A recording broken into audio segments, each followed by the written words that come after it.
And जहाँ तक सवाल है, एंड आई विल यूज़ जैसे मैडम कह रही थी हिंदी और इंग्लिश में, सो जहाँ तक सवाल है कि कौन से डेथ हो रहे हैं, अब madam asphyxia is one thing which doctor Adarsh is going to tell. Asphyxia से बहुत ज़्यादा जो डेथ्स हो रही हैं बच्चों में, doctor Radhika is here ma'am, it is small and vulnerable infants who are born too soon, infants who are small for date. So the small and vulnerable means तीन कैटेगरीज हैं, LBW, small for gestational age, and premature babies. All have combined together to make that small and vulnerable, and they constitute to around 50% of the total newborn deaths which are occurring. And we are still the country which is having the highest number of newborn deaths in the world. Every fifth बच्चा जो बढ़ता है नवजात शिशु वो भारतीय है. इस बात का या तो हमें गर्व नहीं होना चाहिए, और कौन कौन इन्वॉल्व है इसमें? आप लोग इन्वॉल्व हैं और हम इन्वॉल्व हैं. सो इसके लिए अगर हम जिम्मेदार नहीं है तो फिर कौन जिम्मेदार है? तो अगर इसको कोई काम कर सकता है तो आप और हम ही कर सकते हैं साथ मिलके. और इसमें जितना हम अपनी मीटिंग्स में बोलते हैं कि ऑब्स्टेट्रिशियन को भी होना चाहिए, और ऑब्स्टेट्रिशियन कहते हैं कि पीडियाट्रिशियंस को भी होना चाहिए. I think we should have a perinatal thing, and we are coming up from NNF more perinatal module with FOGSI this year also. And doctor Manju Puri was here. Madam है ना यहाँ पे? मैडम है ना? हाँ. So she was our EB also of NNF, and she is the NARCHI president who has also pledged her support for the next year's program also. Yeah. जो की interventions Lancet में न्यूबॉर्न सीरीज में आए थे, उसमें कुछ maternal की intervention है जिससे बच्चे बच सकते हैं, और कुछ न्यूबॉर्न की intervention, and I will be talking about those only. And obviously preterm बच्चों में क्यों ज़्यादा है? Because they are more susceptible for asphyxia, they can have hypothermia, which just said, they have inherent breathing difficulty because their lungs are immature, they have a very small blood volume, so they're likely to become hypovolemic very early, and they can go in shock very early, and obviously their glucose reserves are lesser, so they will have hypoglycemia. That is why thermal stabilization is very very important. तो आप caesarean कर रहे हैं labour room के अंदर और delivery room में, OT के अंदर, लेबर रूम में, टेम्परेचर डिलीवरी रूम का अगर आपने सही नहीं कर रखा है तो दिक्कत है. Temperature in that room should be around 31. It should not be कि हमें बिल्कुल नहीं, पसीना वसीना नहीं आना चाहिए, ऐसा नहीं करना चाहिए. तो ओटी का टेम्परेचर आपको अगर 30 नहीं रखा है तो please do not deliver a preterm baby certainly there. And in the target temperature, बच्चे का टेम्परेचर, बच्चे को ट्रांसफर होना है. मैंने पेरेंटल वर्कशॉप करी है पूरे देश के अंदर 30 along with IIP and FOGSI के साथ मिलके, और हमने मथुरा में, मुरादाबाद में, उड़ीसा में, आसाम में, छोटे छोटे सेकेंड टायर सिटीज में पेरिनेटल वर्कशॉप्स करी फॉक्सी के साथ. Chinmayi Ratta madam was our nodal point that time, and doctor Madhuri Patel madam graciously allowed us to have a IIP and NF, IIP and Foxy workshops across country. This is the only thing which I want you कि preterm बच्चों के लिए आप थोड़ी तैयार कीजिए. आपके पास nursing home है, आप अपने नर्सिंग होम्स में रखते हैं, ज़्यादातर दिल्ली में नहीं बट बाहर की जगह सब जगह नर्सिंग होम वाले डिलीवरी कर देते हैं. Please make provisions for preterm delivery के लिए. आप प्रोविजंस कीजिए जिसके अंदर टेम्परेचर बहुत इंपॉर्टेंट है और उन बच्चों का मेंटेनेंस बहुत जरूरी है. एक स्टडी जो लेडी हार्डिंग में, अभी मुझे पता नहीं लेडी हार्डिंग के लोग हैं यहाँ के नहीं है, लेडी हार्डिंग से कोई है?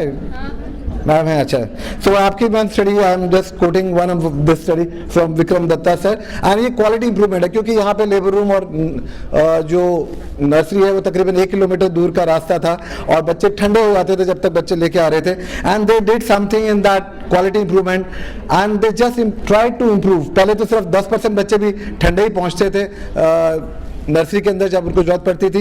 एंड धीरे धीरे करके डॉक्टर विक्रम दत्ता और आपकी टीम ने और मैडम सब लोगों ने मिलकर कुछ ऐसे करा कि वार्मर कैसे नहीं था, इंक्यूबेटर क्यों नहीं था, पहले से उसके बारे में थोड़ी सजगता करी, सेंसिटाइजेशन करा गया, and they did some changes, quality improvement changes. And you know what happened is the bachas who are coming now with hypothermia decrease and the sepsis decrease and the mortality decrease. तो आप simple देखिए, कोई intervention नहीं है आपके लिए, कोई machine नहीं खरीदनी, कुछ नहीं करना. आपको एक थोड़ी सी सेंसिटिविटी रखनी है अपने अंदर, संवेदनशीलता रखनी है कि बच्चे को ठंडा नहीं होना है. अगर ये रख देंगे तो बच्चे बच जाएंगे. दूसरी best practices, skin to skin care is very very important. The problem with in labour room से कि वो बच्चे के बस जल्दी जल्दी काम पूरा करो और खत्म करने लगते हैं, बिकॉज हमें अपना इंजेक्शन भी लगाने हैं, अपना वे भी करना है, ये भी करना है, बच्चे उठा के पीडियाट्रिशियन दे दो। आई एम रिमाइंडेड, अभी एज सेक्रेटरी ऑफ एनएनएफ हमने पूरे देश के सारे अपने पास प्रेसिडेंट्स के इंटरव्यू करे। डॉक्टर मेहरबान Singh, I don't know, AIIMS के एचओडी थे और उनकी किताब है न्यूरोलॉजी की। He was from Amritsar and he was telling कि हमारे जमाने में मैडम ऑब्स्टेट्रिशियन हमें नर्सरी के अंदर आने नहीं देती थी। हाँ नहीं ma'am, it was like it was a domain of obstetrician, it was a domain of obstetrician. Obstetrician newborn को देखा करती थी, it was so much of newborn in 1950s and from there something that world change and the thing is now अब वो बच्चा देते ही बहुत जगह पे उनकी जिम्मेदारी खत्म हो जाती है। तो प्लीज आप स्किन टू स्किन पक्का कराइए, 1 घंटे का skin to skin at birth is very very important. 1 hour of immediate no zero separation, किसी को भी कर सकते हैं, सिजेरियन में भी कर सकते हैं, सब में कर सकते हैं। तो प्लीज कीजिए। और आरएमएल ने ये प्रूव करके दिखाया है कि सिजेरियन में आप skin to skin immediately OT table में कर सकते हैं, ब्रेस्ट फीडिंग आप ओटी टेबल में स्टार्ट कर सकते हैं। तो this is and obviously in बच्चों में ज्यादा ब्रेस्ट फीडिंग होगी, 32% ज्यादा चांस है ब्रेस्ट फीड करने का। Obviously early skin to skin के बहुत सारे फायदे हैं जो बता रहे हैं, बॉन्डिंग बढ़ती है, इन्फेक्शन कम होता है, मदर का कॉर्टिसोल कम होता है। तीसरी बेस्ट प्रैक्टिसेस है कि delayed cord clamping, and I am so happy all of you have started out doing so. मैं 10-15 साल पहले की बात करूं और आज करूं तो वो माहौल बदल गया है। अभी तो सब लोग डिलेड कॉर्ड क्लैंपिंग करते हैं ना, everybody please, yes. So at least अब पूरे देश में हर जगह जब जाएं तो delayed cord clamping. Only thing is now रह गया है क्योंकि हमारे पास सिजेरियन है और सिजेरियन की संख्या बढ़ती जा रही है, 40, 50, 60। कल मैं अमृतसर में था और मेरे साथ अबू धाबी के डॉक्टर आए थे, इस साइड वहाँ पे 30% से ऊपर जाने नहीं देंगे अबू धाबी के अंदर, ठीक है। और हम इंडिया में यहाँ 50-60%, 7% और साउथ में तो जाएंगे तो 70% आप सिजेरियन कर रहे हैं। क्या चल रहा है? तो फिर कैसे आप डिलेड कॉर्ड क्लैंपिंग करेंगे, कैसे आप करेंगे? तो डिलेड कॉर्ड क्लैंपिंग आप सिजेरियन में भी कर सकते हैं, you just can do in caesarean also, that is there. And आप स्किन टू स्किन भी कर सकते हैं। ऑब्वियसली इससे ब्लड ट्रांसफ्यूजन की नीड कम हो जाती है, आईवीएच कम हो जाता है 41%, specially in the small and vulnerable infants जिनको कि बचाना आपकी जिम्मेदारी है। और हो रहे हैं प्रीटर्म बच्चे आप सब जगह हो रहे हैं क्योंकि आप अच्छा अल्ट्रासाउंड करते हो, आप अर्ली आइडेंटिफाई कर लेते हो, आप उनको सिजेरियन के लिए कह रहे हो कि आप इंड्यूस्ड प्रीमेच्योरिटी कर रहे हो, और उन सब के अंदर भी आपको बचाना है। तो obviously you need to have better skin to skin care and delayed cord clamping also. Obviously it has lot of benefits, hemoglobin बढ़ता है, आयरन स्टोर बढ़ते हैं, उनको फोटोथेरेपी भी की कमी लगी, ऐसा कुछ नहीं कि ज़्यादा जॉन्डिस हो गया। And obviously deaths are much lesser if you are doing delayed cord clamping. चौथी मैटरनल प्रैक्टिस जो आप कर सकते हैं जो बहुत ज़रूरी है, कल अमृतसर में हमारी डिबेट चल रही थी ऑन गायनी की एचओडी और पीडियाट्रिक्स की एचओडी, हम सब बात कर रहे थे, और there was about early initiation breast feeding. अगर आप early initiation of breast feeding करते हैं, टेबल पे करते हैं, विद इन 1 hour स्टार्ट करते हैं, तो प्लीज़ आप you will be rest assured आपके बच्चे सक्सेसफुल ब्रेस्ट फीडिंग कर पाएंगे। अभी देश के अंदर मुश्किल से 60% बच्चे कर पा रहे हैं, विद इन 1 hour सिर्फ 42% कर पा रहे हैं। So please, and caesarean is not a hindrance of breast feeding. Caesarean में आप आराम से ब्रेस्ट फीडिंग करा सकते हैं, और उसके लिए अगर कोई भी ट्रेनिंग चाहिए तो हम हैं यहाँ पे आपको ट्रेन करने के लिए, ठीक है।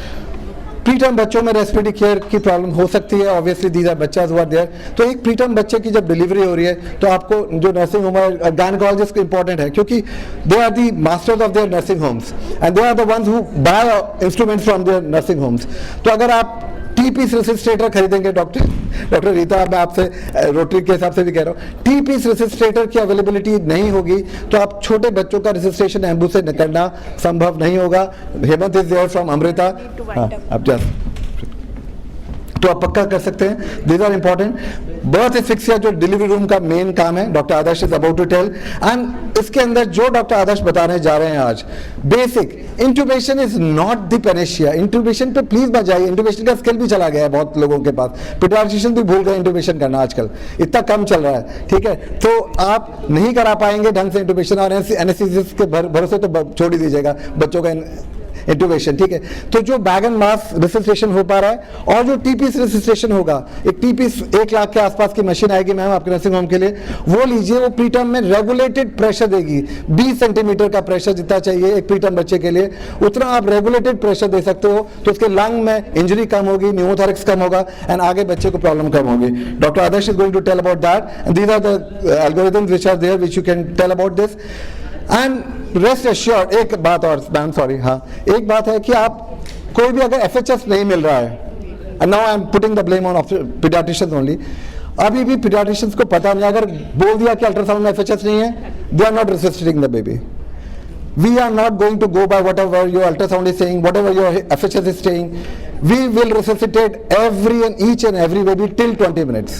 क्योंकि हमारा मैंडेट जो है resuscitation का, वो ये कह रहा है कि सबको, until and unless it's a macerated stillbirth, until and unless it is an anencephaly, और जो पेरीवायबल था जो 22 वीक से कम का था उसको छोड़ के, उस पर भी क्योंकि डाउट है, we have had experience of Max Shalimar Bagh, we don't want to dwell on that thing also.